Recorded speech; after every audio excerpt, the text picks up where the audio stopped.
નમસ્કાર મિત્રો સ્વાગત છે તમારું અમારી યુટ્યુબ ચેનલમાં। આપની સાથે હું છું પિનલગીરી ગોસ્વામી। સુરતથી સૌથી મોટા અને અગત્યના સમાચાર સામે આવ્યા છે। સુરતમાં 1.07 કરોડની ઈ સિગારેટ ઝડપાઈ છે। સુરત એસઓજીએ અડાજણ અને પાલ વિસ્તારમાં સ્કૂલો નજીક ટેટુ પાર્લરની આડમાં ચાલતા ઈ સિગારેટના ગેરકાયદેસર વેચાણનો પર્દાફાશ કર્યો છે। પોલીસે 1,07,01,400ની કિંમતની ઈ સિગારેટ જપ્ત કરીને 2 ઈસમોની ધરપકડ કરી છે। બાતમીના આધારે ભૂલકા ભવન સ્કૂલ સામેના કોમ્પ્લેક્સ અને કોરલ પેલેસના ફ્લેટમાં દરોડા પાડવામાં આવ્યા હતા। આ કાર્યવાહીમાં દિલ્હીથી ચાલતા નેટવર્કનો પણ પર્દાફાશ થયો છે। મિત્રો, અન્ય મહત્વના સમાચારની વાત કરીએ તો અલ કાયદાના હિટ લિસ્ટમાં ડોનાલ્ડ ટ્રમ્પ જોવા મળ્યા છે। અમેરિકી રાષ્ટ્રપતિ ડોનાલ્ડ ટ્રમ્પને જાનથી મારી નાખવાની ધમકી આપવામાં આવી છે। AQAP એટલે કે અલ કાયદા ઇન અરેબિયન પેનિન્સ્યુલાએ ટ્રમ્પને મારવાનો સંદેશ જારી કર્યો છે। આ લિસ્ટમાં ટ્રમ્પ ઉપરાંત એલોન મસ્ક અને ઘણા લોકોના નામ સામેલ છે। AQAPના મુખ્ય સાદ બિન અર્થપ અલ વાલાસ્કીએ એક વિડીયો જારી કરીને કહ્યું છે કે ગાઝામાં જે અમારા લોકો સાથે થયું અને થઈ રહ્યું છે તેના પછી હવે કોઈ સીમા નથી। મિત્રો, અન્ય મહત્વના સમાચારની વાત કરીએ તો રેલવેએ વેઇટિંગ લિસ્ટના સમયમાં કર્યો છે મોટો બદલાવ। ભારતીય રેલવે મુસાફરોની સુવિધા માટે એક નવી પહેલ કરી છે। હવે રેલવેનું વેઇટિંગ લિસ્ટ ચાર્ટ 24 કલાક પહેલાં તૈયાર થશે, ન કે પહેલાંની જેમ 4 કલાક પહેલાં। આ યોજના બિકાનેર ડિવિઝનમાં સફળતાપૂર્વક લાગુ કરવામાં આવી ચૂકી છે અને ટૂંક સમયમાં અન્ય ભાગોમાં પણ લાગુ થઈ જશે।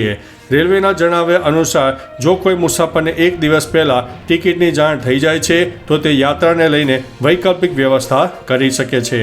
મિત્રો, અન્ય મહત્વના સમાચારની વાત કરીએ તો આ રાજ્યોમાં હજુ પણ વરસાદની આગાહી આપવામાં આવી છે। હવામાન વિભાગે મધ્યપ્રદેશ, છત્તીસગઢ, મહારાષ્ટ્ર, કર્ણાટક, તમિલનાડુ, કેરળ અને આસામના અનેક વિસ્તારોમાં વરસાદને લઈને ઓરેન્જ એલર્ટ આપ્યું છે, જેમાં આગામી 2 થી 3 કલાક માટે વાવાઝોડા, વીજળી અને 60 કિલોમીટર પ્રતિ કલાકની ઝડપે પવન સાથે મધ્યમ વરસાદ પણ પડી શકે છે। અસરગ્રસ્ત વિસ્તારોના સ્થાનિકોની ઘરની અંદર રહેવા, ઝાડ નીચે અને નબળા બાંધકામોની નજીક આશ્રય લેવાનું ટાળવા અને બિનજરૂરી મુસાફરીથી દૂર રહેવા માટે અપીલ પણ કરવામાં આવી છે। મિત્રો, અન્ય મહત્વના સમાચારની વાત કરીએ તો ટ્રમ્પના નિયમોને કારણે સૌથી મોટા ટિકટોક સ્ટારે અમેરિકા છોડ્યું છે। દુનિયાના સૌથી વધુ ફોલોઅર્સ ધરાવતા ટિકટોક સ્ટાર ખાબી લેમેને અમેરિકા છોડવું પડ્યું છે। વિઝાની ડેડલાઇન કરતાં વધારે સમય લાસ વેગાસમાં રોકાવા બદલ 7 જૂને તેની ધરપકડ કરાઈ છે। ICE અધિકારીઓ તેને સ્વેચ્છાએ દેશ છોડવાની મંજૂરી આપી છે, જેથી તે ફરી અમેરિકા આવી શકે।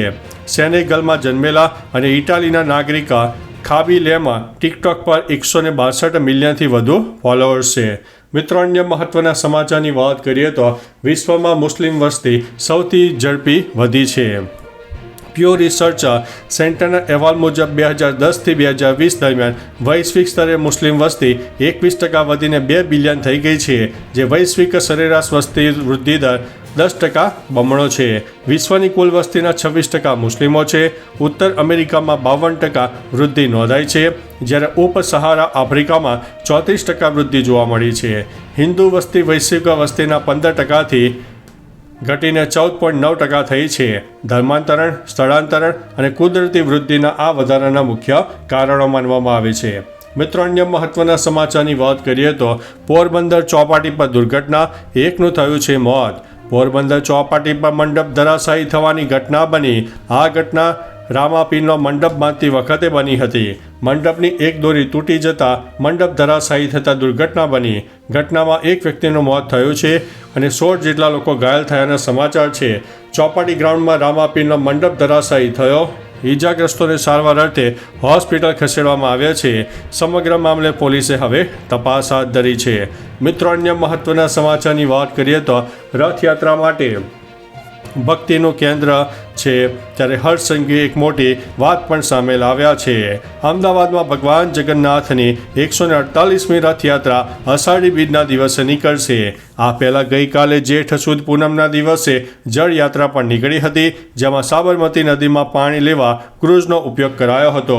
પછી નદીની આરતી ઉતારવામાં આવી હતી। દરમિયાન ગૃહ રાજ્યમંત્રી હર્ષ સંઘવીએ આ યાત્રા અંગે જાણકારી આપી હતી। તેમણે કહ્યું છે કે રથયાત્રા ગુજરાત અને અમદાવાદના લોકો માટે ભક્તિનું કેન્દ્ર છે। મિત્રો, અન્ય મહત્વના સમાચારની વાત કરીએ તો અમેરિકા અને ચીન વેપાર વાર્તામાં સહમતિ જોવા મળી છે. અમેરિકા અને ચીન વચ્ચેની વેપાર વાર્તા પર લગભગ સહમતિ સધાઈ છે. રિપોર્ટ પ્રમાણે બંને દેશોના અધિકારીઓએ એક વ્યાપાર સમજૂતીની રૂપરેખા પર હસ્તાક્ષર કર્યા છે.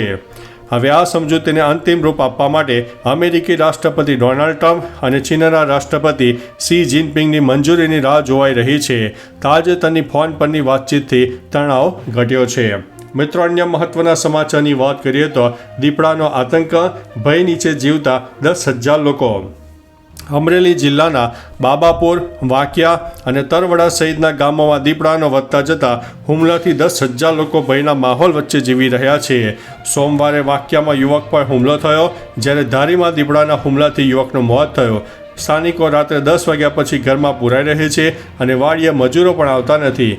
દીપડાઓ બાળકોને ટાર્ગેટ કરે છે. રજૂઆતો છતાં વન વિભાગ ધ્યાન આપતું નથી.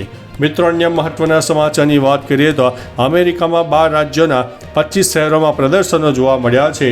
અમેરિકાના લોસ એન્જલસમાં 5 દિવસથી ચાલી રહેલા પ્રદર્શનોને કારણે સાંજે 6 વાગ્યા પછી કર્ફ્યુ લાગુ કરાયો છે. મેયર કેરન બેસે કટોકટી જાહેર કરી છે. સોમવારે આ પ્રદર્શન 12 રાજ્યોના 25 શહેરોમાં ફેલાઈ ગયું હતું. ટ્રમ્પે લોસ એન્જલસમાં 4,000 નેશનલ ગાર્ડ ઉપરાંત 700 મરીન કમાન્ડો પણ મોકલ્યા છે. સોમવાર અને મંગળવાર દરમિયાન લોસ એન્જલસ પોલીસે 1100થી વધુ પ્રદર્શનકારીઓની ધરપકડ પણ કરી છે. મિત્રો, અન્ય મહત્વના સમાચારની વાત કરીએ તો સમરસ ગ્રામ પંચાયત એટલે શું? આમાં બિનહરીફ ઉમેદવારો વડે ચાલતી ગ્રામ પંચાયત હોય છે. એટલે કે કોઈ જ ઉમેદવાર સર્વસંમતિથી પસંદ કરવો અને ચૂંટણી ન કરવી. આ યોજના ગુજરાત સરકાર દ્વારા જાહેર કરવામાં આવી છે. સમરસ ગ્રામ્ય યોજના અન્વયે સમરસ ગ્રામ પંચાયતને 10 લાખ અને મહિલા સરપંચ હોય તો સમરસ પંચાયતને 20 લાખ રૂપિયા મળે છે. આ રકમનો ઉપયોગ ગામના વિકાસ માટે કરવામાં આવે છે. રાજ્યમાં ઘણી સમરસ ગ્રામ પંચાયત પણ બની છે. મિત્રો, અન્ય મહત્વના સમાચારની વાત કરીએ તો સમરસ ગ્રામ પંચાયતની સંખ્યા વધી. રાજ્યમાં ગ્રામ પંચાયતની ચૂંટણી વચ્ચે અરવલ્લીમાં બાયડ તાલુકાની રૂપનગર ગ્રામ પંચાયત સમરસ બની છે. હવે ધારાસભ્ય દ્વારા રૂપનગર ગ્રામ પંચાયતને 10 લાખની ગ્રાન્ટ મળશે. મોરબીની નવા ઈસનપુર પંચાયત પણ સમરસ બની છે. બનાસકાંઠાની વડગામની જોઈતા ગ્રામ પંચાયત પણ સમરસ બની છે, જેમાં સરપંચ તરીકે મંજુલાબા ચાવડાની વરણી કરાઈ છે. સુરેન્દ્રનગરની જામવાડી ગ્રામ પંચાયત સમરસ રહેતા આ વખતે સરપંચ પદે મહિલા આવ્યા છે. તો ચાલો મિત્રો, ફરીથી દેશ અને દુનિયાના સુપરફાસ્ટ સમાચાર લઈને મળતા રહીશો. ત્યાં સુધી અમને રજા આપશો. નમસ્તે.